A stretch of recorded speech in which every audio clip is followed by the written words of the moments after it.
الماس lectures میں خوش آمدید۔ علم و ادب کے ایسے شاہکاروں سے جڑے رہنے کے لیے چینل کو سبسکرائب کریں۔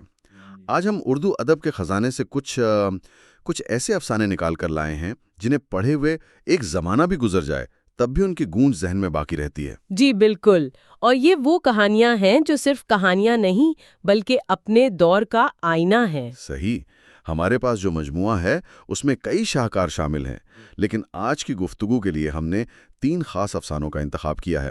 بظاہر تو یہ تینوں کہانیاں ایک دوسرے سے بالکل مختلف لگتی ہیں نا؟ جی، لیکن ان میں ایک بہت دلچسپ مشترک نقطہ ہے۔ اور وہ کیا ہے؟ وہ یہ کہ ان تینوں کا مرکزی کردار معاشرتی پیمانوں پر ایک آؤٹ سائیڈر ہے۔ ایک چرواہا جو تہذیب سے دور ہے، ایک بچی جسے معاشرہ ناجائز سمجھتا ہے، اور ایک اینگلو انڈین لڑکی جو نئے ملک میں اپنی شناخت تلاش کر رہی ہے۔ یہ تو بہت دلچسپ زاویہ ہے۔ مطلب مصنفین نے ان کرداروں کو استعمال کر کے مرکز میں موجود منافقت کو بے نقاب کیا ہے۔ بالکل، ان کی آنکھوں سے دنیا کی وہ سچائیاں نظر آتی ہیں جو ہم اکثر دیکھ نہیں پاتے۔ تو چلیں اسی نقطے کو ذہن میں رکھتے ہوئے پہلی کہانی سے شروع کرتے ہیں، اشفاق احمد کا افسانہ گڈیریا۔ جی، جب بھی میں یہ کہانی پڑھتا ہوں نا تو مجھے ہمیشہ ایک بہت پرسکون ٹھہری ہوئی دنیا کا احساس ہوتا ہے۔ صحیح، ایک دانشورانہ ماحول ہے، راوی ہے، اس کے دوست ہیں داؤ جی، اور ان کی زندگی علم، فلسفے اور بحث مباحثے کے گرد گھومتی ہے۔ سب کچھ بہت منظم ہے۔ اور اسی منظم دنیا میں ایک غیر متوقع عنصر داخل ہوتا ہے، ایک گڈیریا۔ ایک چرواہا لڑکا جو ان کی علمی دنیا کا حصہ نہیں، وہ فطرت کا حصہ ہے۔ جی، وہ آتا ہے، اپنی بھیڑوں کو پانی پلاتا ہے اور پھر اسی ندی میں پیشاب بھی کر دیتا ہے۔ اور یہ چھوٹا سا عمل ان کی پوری علمی کائنات کو جیسے ہلا کر رکھ دیتا ہے۔ خاص طور پہ راوی کی۔ مجھے ہمیشہ راوی کا رد عمل بڑا دلچسپ لگتا ہے۔ وہ ایک پڑھا لکھا دانشور آدمی ہے، لیکن ایک بچے کو ایسا کرتے دیکھ کر اسے شدید کراہت محسوس ہوتی ہے۔ اس کا سارا علم جیسے اس ایک لمحے میں بے معنی ہو جاتا ہے۔ لیکن داؤ جی کا زاویہ بالکل مختلف ہے۔ وہ اس میں کوئی گناہ نہیں دیکھتے۔ ایسا کیوں ہے؟ اور یہی تو کہانی کا مرکزی فلسفہ ہے۔ داؤ جی کا کردار وہ اشفاق احمد کے صوفیانہ نقطہ نظر کی عکاسی کرتا ہے۔ اچھا۔ وہ سمجھتے ہیں کہ لڑکا گناہ اور ثواب کے تصور سے ہی آزاد ہے، کیونکہ اسے اپنے عمل کے اچھے یا برے ہونے کا شعور ہی نہیں ہے۔ مطلب وہ صرف اپنی فطرت کے مطابق جی رہا ہے۔ بالکل۔ تو یہاں اشفاق احمد علم کے تصور کو چیلنج کر رہے ہیں۔ وہ یہ سوال اٹھا رہے ہیں کہ کیا ہمارا پڑھا لکھا علم ہمیں حقیقت کے قریب لاتا ہے، یا اس کے اور ہمارے درمیان ایک پردہ بن جاتا ہے؟ جی، راوی اپنے علم کی وجہ سے ایک فطری عمل کو غندگی سمجھ رہا ہے، جبکہ گڈریا اپنی لا علمی میں فطرت سے براہ راست جڑا ہوا ہے۔ تو کیا یہ کہا جا سکتا ہے کہ اشفاق احمد کتابی علم کے مقابلے میں فطری دانش کو زیادہ اہمیت دے رہے ہیں؟ ایک سطح پر بالکل یہی بات ہے، لیکن اس میں ایک اور گہری پرت بھی ہے۔ یہ کہانی جاننے اور دیکھنے کے فرق کو واضح کرتی ہے۔ جاننے اور دیکھنے کا فرق؟ جی، راوی اور داؤ جی دنیا کو اپنے علم اور نظریات کے فلٹر سے جانتے ہیں، گڈیریا دنیا کو بغیر کسی فلٹر کے براہ راست دیکھتا ہے۔ یہ بات مجھے ہمیشہ سوچنے پر مجبور کرتی ہے کہ کیا داؤ جی کا کردار گڈیریا کی سادگی کی تعریف کر رہا ہے یا ایک طرح سے اسے کمتر بھی سمجھ رہا ہے کہ اسے تو گناہ ثواب کا پتہ ہی نہیں؟ یہ ایک بہترین سوال ہے، اور کچھ ناقدین کا خیال ہے کہ گڈیریا کا کردار حقیقت سے زیادہ ایک رومانوی تصور ہے، ایک نوبل سیوج کا آئیڈیا۔ ایک آئیڈیل بنا کے پیش کیا گیا ہے۔ لیکن اگر ہم اسے اشفاق احمد کے مجموعی کام کے تناظر میں دیکھیں تو وہ ہمیشہ ایسے کرداروں کی تلاش میں رہیں جو مروجہ نظام فکر سے باہر ہوں۔ تو یہ محض رومانوی تصور نہیں بلکہ ایک متبادل فلسفہ حیات پیش کرنے کی کوشش ہے۔ تو گڈریا میں ہم نے ایک معصوم کردار دیکھا جسے علم کی مہذب دنیا سمجھ نہیں پاتی۔ جی، لیکن کیا ہوتا ہے جب معاشرہ خود ایک معصوم بچی کی شناخت پر ایک غالی کا لیبل لگا دے؟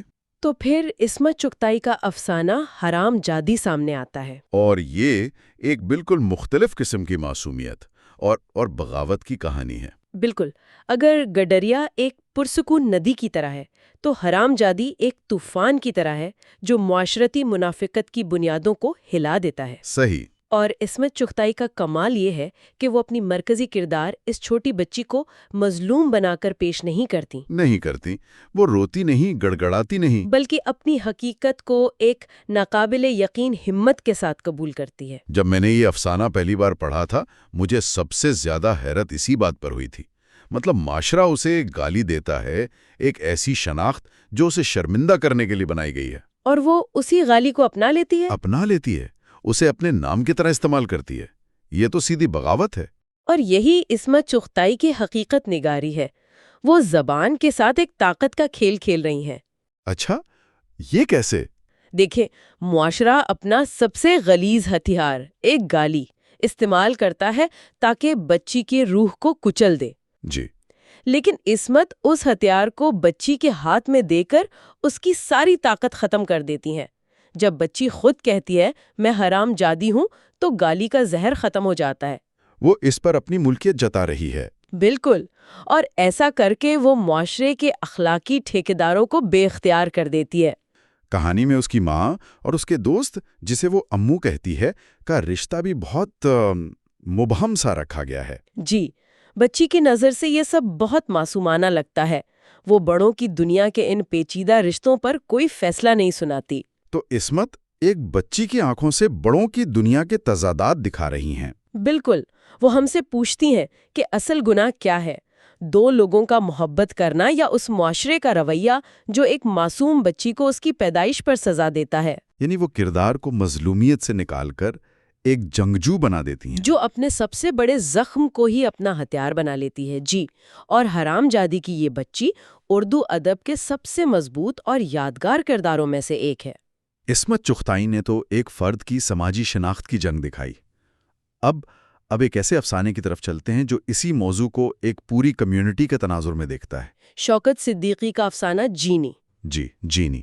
یہ صرف ایک لڑکی کی کہانی نہیں ہے۔ نہیں، یہ تقسیم کے بعد ایک پورے طبقے کے شناختی بحران کی داستان ہے، اور اس افسانے کو سمجھنے کے لیے اس کا تاریخی پس منظر جاننا بہت ضروری ہے۔ اینگلو انڈین کمیونٹی کا پس منظر۔ جی، تقسیم ہند کے بعد یہ کمیونٹی ایک بہت عجیب خلا میں رہ گئی تھی۔